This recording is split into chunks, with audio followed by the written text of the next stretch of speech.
Otu enyi m nwaanyị na-aza ekehehehe. Ihe o ji wee dị otu ahụ maka na aha ya agbasoghị iwu Nsupe.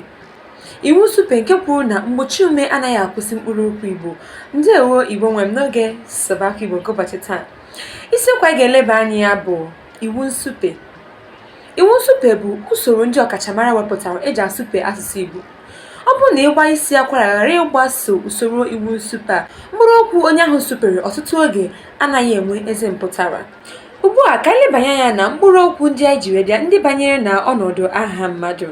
Nke mbụ bụ ekehe, ikehe, ibeghe, obiọraha, okafọrọ, ezehe. Mkpụrụ okwu ndị a agbasoghị Iwu Nsupe maka na anyị lee anya mgbochi ume kwụsịchara na ha niile. O kwesịrị ịbụ ike, ibe, eke, obiọra, okafọ, eze wee dịrị gaba.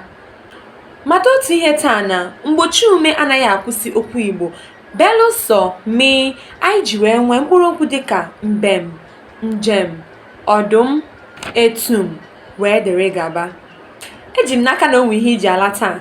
Chere anyị etuka ugbu a n'izuụka na-abịa abịa, mana chere ọ bụrụ na ịchọ ịma ka esi agụ, ka esi asụ na nghọta asụsụ Igbo, echefukwana ịkpọtụrụ anyị maka na ọnya ka anyị maara ka esi eme ọfụma ka emesịa nụ.